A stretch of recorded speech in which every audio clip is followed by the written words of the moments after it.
धर्म की हो बात या हो सियासत की बिसात, हर अपराध पर रहेगी नजर, होगी विकास के मुद्दों पर बात। देखिए हर खबर त्रिनेत्र लाइव पर। त्रिनेत्र लाइव, नई सोच नया नजरिया।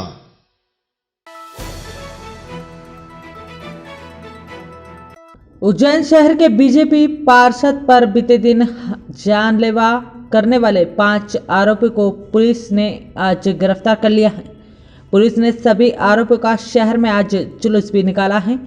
आरोपी को शहर के विभिन्न मार्गों से घुमाते हुए कोर्ट में पेश किया गया है। जी हां, जानकारी के अनुसार पार्षद सुनील श्रीवास्तव पर परसों रात चाकू से हमला किया गया था। वारदात के दौरान विधायक पारस जैन भी मौजूद थे। जीवाजगन पुलिस ने 5 आरोपी को गिरफ्तार कर हमले में प्रयुक्त चाकू और गाड़ी जब्त किया है। आरोपी के विरुद्ध जानलेवा हमले का प्रकरण दर्ज किया गया है। यहाँ बता दें कि पार्किंग के दौरान गाड़ी टकराने के विवाद में बीजेपी पार्षद सुशील श्रीवास्तव को चाकू मार दिया था। घटना देर रात करीब 10:30 बजे की बताई जा रही है। वार्ड क्रमांक 24 के भाजपा पार्षद सुशील श्रीवास्तव परिवार सहित विवाह समारोह में शामिल होने खाकचौक स्थित कृष्णा वाटिका गए थे, जहां पार्किंग के दौरान गाड़ी टकराने की बात को लेकर उनका कुछ युवकों से विवाद हुआ था। इस दौरान युवकों ने पार्षद पर चाकू से धारदार हमला कर उन्हें घायल किया था।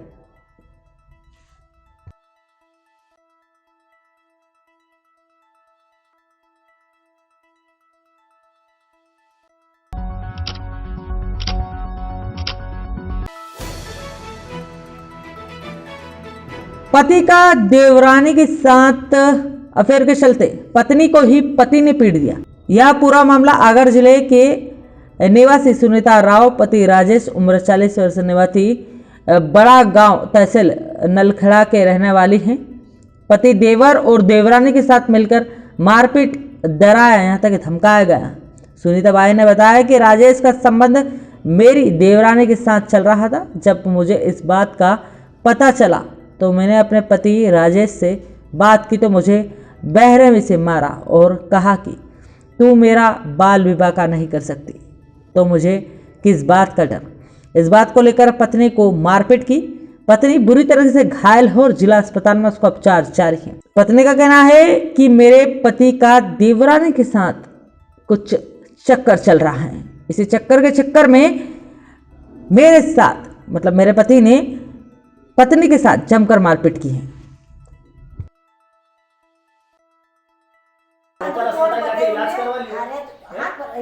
बूढ़ सहित ना कंड पे यूं लात मेली रे मरी तो नहीं तो मरी जाती तो कहीं अरे ऐसे कैसे मर जाए यार, तो तुम तारा बताओ। बाप नो सवेरे ब्याह कर दे तो मारी तो औलाद चली जाती। अब तुम कहीं चाहो या बताओ। मैं तो कहीं नहीं चाहवा, तब घर सब शांति से करो। तुम सब शांति से रहो। बस बात यार, बात ऐसी मदद बड़ी मांग रही हो, ऊँटे मैं ऐसी नहीं बड़ी तुम भी बात बीच में इन्वॉल्व में बस ये औलाद ने मारा ये करे हमारे- देखो। और हमारे हमारी औलाद ले सोलो आयो। करवा दो, और हमारे- मतलब सब और शांति हमारे से पीछे रहो। मत लो, हमारे छोरावन के ना आदमी कहीं नहीं હું हो। છોરાઓને ને તમારો કાકો પહેલવાન હે वो હું बाद में देखूंगा, पर હું मारा बाप को मुंह चैन नहीं लूं मुकेश अगर रह जाए तो। चलो क्या घटना है, किसने मारा पीटी की है? मेरे देवर ने शुरुआत करी पहले, मुकेश नाम है उसका। उसने सबसे पहले शुरुआत करी, पहले गाली गलौज करी उसने। मैंने उसको बोला भाई तू गाली गलौज मत कर, तो गाली इतनी गंदी गंदी देने लगा कि मेरे को थोड़ा गुस्सा आया। मैं चिढ़ गई उस पर। मैं प्रेस कर रही थी कपड़े की। मैंने कि तेरे मुंह में चोटा दूंगी अब मेरे को ऐसी गंदी गाली देगा तो। गाली ऐसी देता है कि तेरे को ज़्यादा ये शौक है, लो मैं कर दूँ तेरी पूर्ति, ऐसी मतलब मैं कह भी नहीं सकती आपसे। और फिर उसके बाद मेरे हाथ में के झटका दे के प्रेस गिरवा दी। आपको काहे के लिए मारा?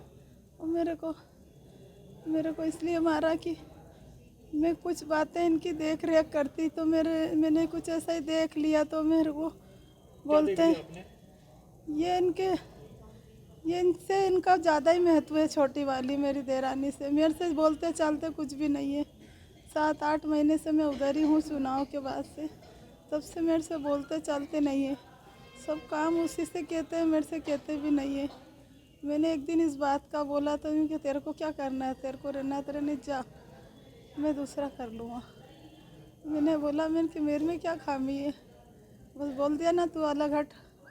ऐसे 2-4 बातें करी और फिर बोले इसको अलग हटाओ बोले। और फिर वो भेसबाजी करते करते छोटा वाला आया, बोले ये तो एक दिन का नहीं है तो रोज़ रोज़ ऐसे ही करेगी घर में, आज इसकी अच्छी धुलाई कर दो बोले। उसने इतनी शुरुआत करी, मेरे सिर में खूब मारा। किसने मारा आपको? उस पहले छोटे ने मारा, फिर वो उसकी क्या नाम है उनका छोटे का? मुकेश राव देवर है वो। और उसके बाद फिर वो भी आ गई झूमा झटकी करने। कौन? वो मेरी देरानी आ गई। वो क्या भी, नाम है उनका? उसका नाम है प्रीति। उसने मेरे साथ झूमा झटकी करी और फिर मेरे पति को मान लो कि ये मार रहे थे तो छुड़ाने की बजाय वो भी मेरे को दबोच रहे। क्या नाम है उनका? उनका नाम सुरेश राव। क्या करते हैं वो?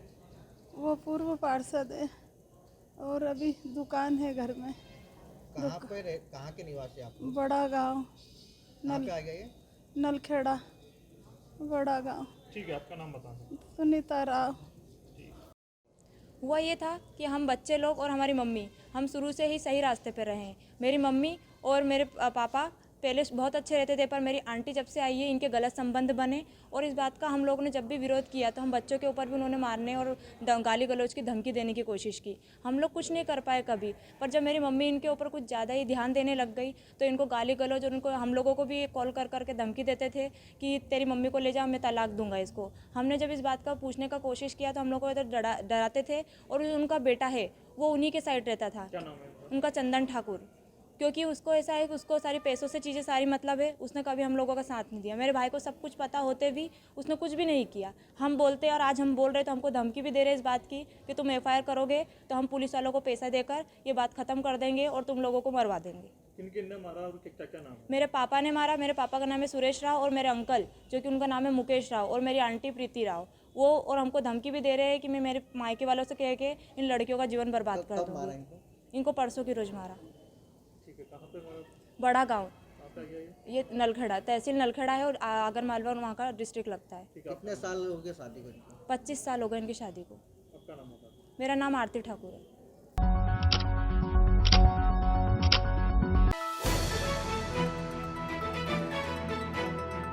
नाबालिग के संग एक सामूहिक बलात्कार का मामला सामने आया है। जी हां, नाबालिग पीड़िता ने जब भाट पचला थाने में उसकी शिकायत नहीं लिखी गई तो नाबालिग ने गुहार प्रेस क्लब में पत्रकारों को बीच में रखी है। नाबालिग का कहना है कि भाट पचला थाना ने भेदभाव कर उसकी शिकायत दर्ज नहीं की है। इसके चलते आरोपी अभी तक खुलेआम घूम रहे हैं। नाबालिग का कहना है कि सामूहिक बलात्कार मेरे साथ किया गया है। इसके अलावा भाट पचला पुलिस ने अभी तक आरोपी को गिरफ्तार नहीं किया गया। नाबालिग का यह तक आरोप है कि थाना पुलिस ने इस सेटिंग के मामले के चलते हुए आरोपी को संरक्षण में रखा है। अब नाबालिग इंसाफ की गुहार लगा रही है।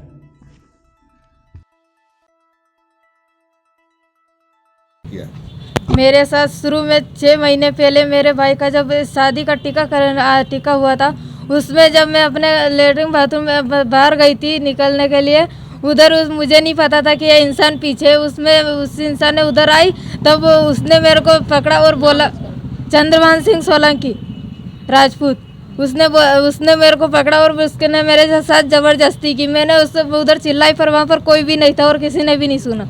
उसने उसके बाद मेरे फ़ोटो खींचे और उसने बोला कि अगर तूने ये किसी को भी बताया तो मैं तेरी भाई बहन को और बच्चों को सबको मार डालूँगा।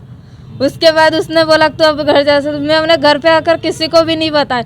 उसके बाद जब भादवा में हमारे यहाँ भंडारा चलता है रामदेवरा के, उसमें बीच में ईश्वर लाल बोडारा ने धमकी दी थी। उसको पता चल गया था कि चंद्रभान सिंह सोलंकी ने ऐसा किया है और उसके साथ उसका फोटो भी है। तो उसने बोला था कि अगर तूने ये सब नहीं किया तो मैं तेरे मम्मी पापा को और इनको सबको बता दूंगा और तेरे को भी मार डालूंगा और उनको भी मार डालूंगा। उसने भी ऐसा किया। उसके बाद उसने उसका जो कन्हैयालाल बोडाना है उसका दोस्त, उसने उसको बताया था। उसने ईश्वर लाल बोडाना ने जो धमकी दी थी उसी धमकी के साथ उसने मुझे बुलाया था तो उसके साथ वो ईश्वर लाल वोडाना भी था, उसी के सामने कन्हैया लाल वोडाना ने मेरा रेप किया था। तुम्हारे साथ इतनी बार रेप हुआ तो तुमने कभी अपने परिवार को नहीं बताया था सर, मुझे हर बार धमकी दी गई थी। मैंने सोचा कि अगर ये सच में ऐसा गांव में हुआ है, मेरे गांव में बहुत लोगों को मारा भी गया है, बहुत लोग को ऐसा किया भी गया है, मैंने सोचा सही में मार डालेंगे।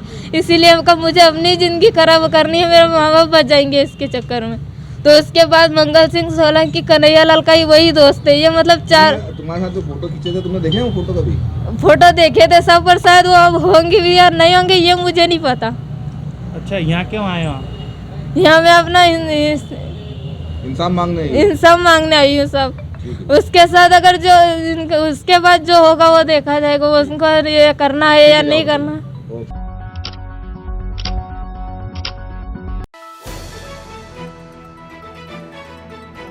बीती रात एक अनियंत्रित एक कार ने बेकाबू होकर अनबैलेंस ऐसा दिखाया कि 2 बाइक सवार को टक्कर मारकर वो निकल गई। इसके बाद घायलों को उपचार के लिए जिला अस्पताल में भर्ती कराया गया है।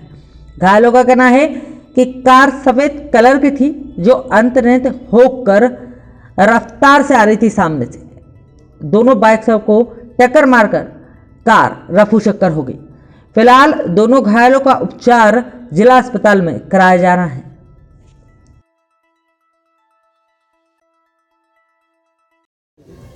नहीं हुई थी, हम साइड पे से आ रहे थे, घर जा रहे थे, हनुमान पेट्रोल पे रुके, वहाँ से 500 रुपये खुले लिए।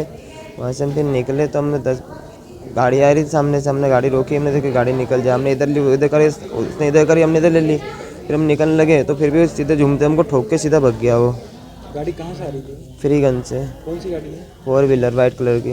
आप लोग कितने लोग गाड़ी पे थे? 2 जने। दोनों को चोट आई है? दोनों को चोट आई। दोनों के नाम क्या है? मेरा नाम आकाश पिता बद्रीलाल है, दोस्त है तिलक पिता बसंती लाल चावण। आपके निवासी स्थान? मयूर नगर मक्सी रोड पवासा।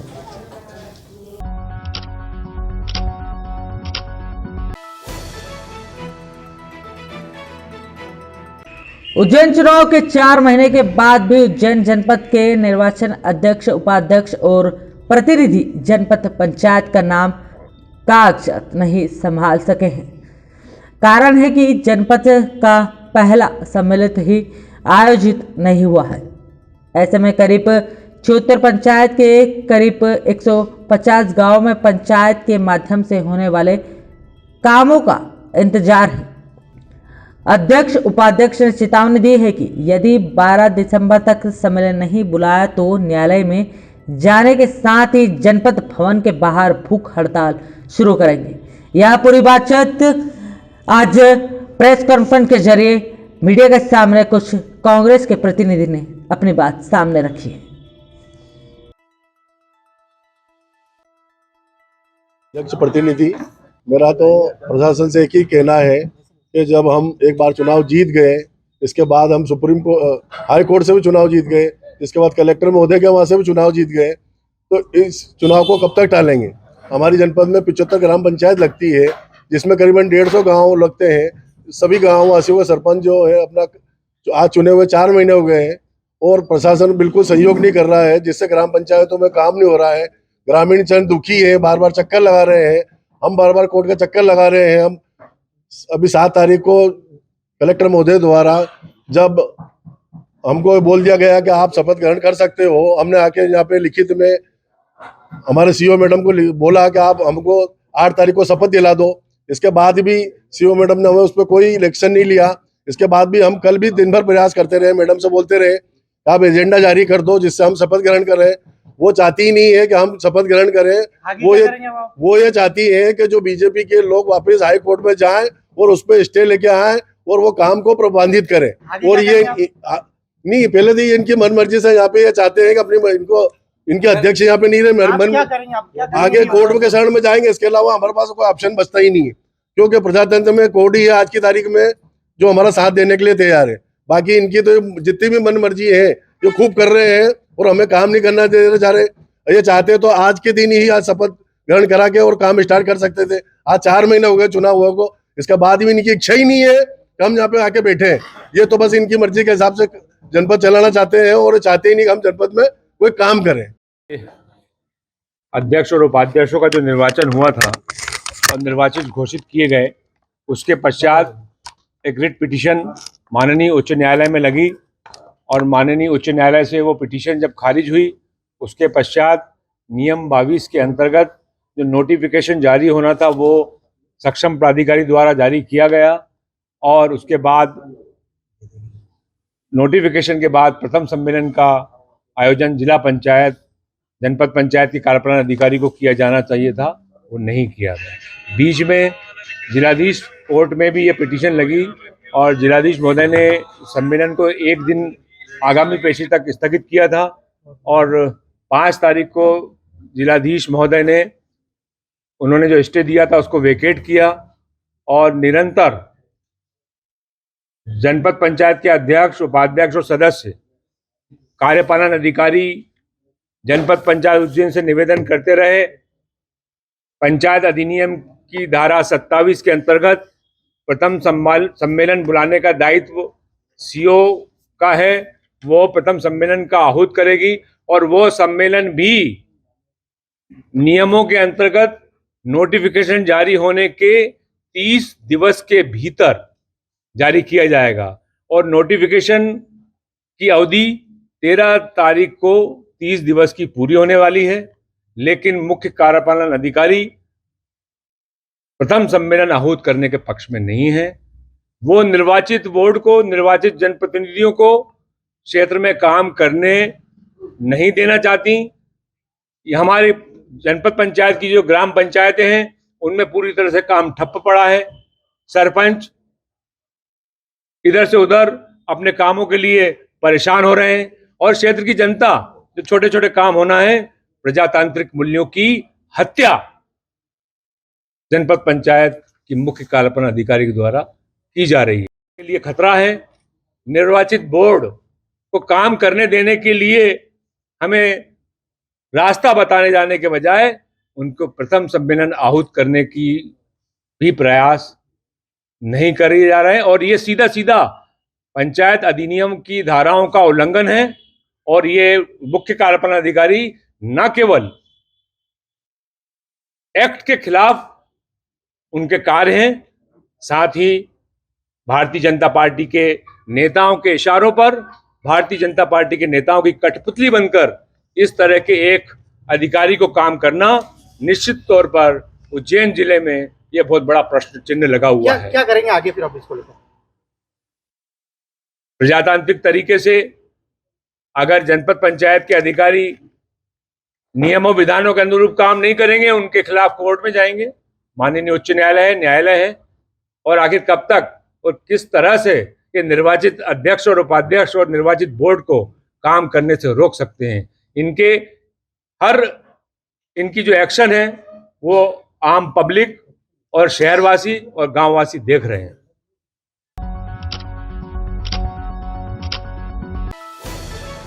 महापौर ने किया निर्माणाधीन शॉपिंग कॉम्प्लेक्स का अवलोकन। जी हां, फ्रीगंज स्थित गुरु नानक मार्केट के सामने नगर निगम द्वारा G+3 शॉपिंग कॉम्प्लेक्स का निर्माण करवाया जा रहा है। यहां आज निर्माणाधीन शॉपिंग कॉम्प्लेक्स का महापौर मुकेश त्रिपाठी ने निरीक्षण किया और उचित आदेश जल्द से जल्द निर्माण कार्य को जल्दी से कराया जाए, इसके आदेश जारी किए।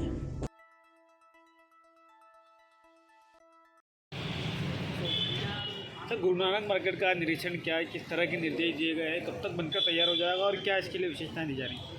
जो हमारा गुरु नानक मार्केट है, ये हमारा अप्रैल माह में हम लोगों को इस पर दुकानें आवंटित कर देंगे और इसी के निर्माण कार्य को हम देखने के लिए आए हैं। दूसरा, इसकी सबसे बड़ी विशेषता ये कि हम चाहते हैं कि हमारे श्रीगंज के जितने भी पोर्च हैं उन सारे पोर्चों को हम खाली कराना चाहते हैं, क्योंकि पोर्च आम नागरिकों के लिए बनाए गए हैं और उन्हीं के लिए उपयोग होना चाहिए। इसकी शुरुआत हमने हमारी नगर पालिका निगम के द्वारा जो हमारा कॉम्प्लेक्स बन रहा है, इसमें आप जहाँ खड़े हैं तो हमने जैसा हमने पोर्च हमने नहीं बनाई, इसको खुला ओपन रखा है हमने, ताकि लोगों का आना जाना सुलभ हो और लोग यहाँ पर आ जा सके। और पार्किंग भी हमने अंदर बनाई है, बेसमेंट में इसमें पार्किंग बनाई है, ब्लॉक लगाएंगे और जो भी सारे नियम नगर निगम को जो हम दूसरों से पालन करवाना चाहते हैं, उन सारे नियमों का हमने से पूरा सब पालन किया। इसमें लगभग कितनी दुकानें हैं और कब तक लोगों को आवंटित हो जाएगी और क्या इसकी टेंडर प्रक्रिया भी जल्दी अपनाई जाएगी? क्या इसमें नीचे वाली जो दुकानें हो तो विस्थापन में दे रहे हैं, तो नीचे 3 दुकानें शेष है जिनको हम टेंडर प्रक्रिया के माध्यम से करेंगे। ऊपर हमारी 11 दुकानें हैं और तीसरे फोर्स पर एक पूरा हाल है, इसकी भी शीघ्र हम विज्ञप्ति जारी करें। और भी कॉम्प्लेक्स नगर निगम के हैं जिनकी वर्षों से किराया नहीं बढ़ाया गया है, तो इससे इस और भी कोई नगर निगम कदम उठा रही? अभी हमने पहले चरण में जितने हमारे निर्माण कार्य रुके हुए थे उन सबको चालू किया है। आज गुरु नानक मार्केट हमने चालू किया है, हमारा सुदामा नगर मार्केट वाला काम चालू किया है, भागलपुर वाला मार्केट का काम चालू किया है। तो हमारा पहला लक्ष्य है कि जल्दी तीनों मार्केट कम्प्लीट करते हुए उसके बाद में हम हमारा स्वरूप सुंदरम वाला जो बाकी उसको काम पूरा करने का हमारा लक्ष्य है कि हम अप्रैल तक सारे इन कामों को जितनी जल्दी हो सके पूरा करें। जो मार्केट संचालित हो रहे हैं उनका किराया बढ़ाने के भी कुछ बात सामने आ रही है, किस तरीके से? अभी किराया बढ़ाने वाली बात तो नहीं आई है, लेकिन उनके मेंटेनेंस को लेकर के जरूर बात सामने आई कि जो हमारे कॉम्प्लेक्स और जो हमारे मार्केट बने हुए हैं वो मतलब लोग अपनी दुकानों को तो मेंटेन कर लेते हैं, लेकिन जो बाहर उसका फ्रंट एलिवेशन है जो उसमें आज भी बहुत सारी कमियाँ हैं, तो उसको किस प्रकार से हम किराया राशि बढ़ा करके या लीज रेट बढ़ा करके कैसे हम काम कर सकते हैं।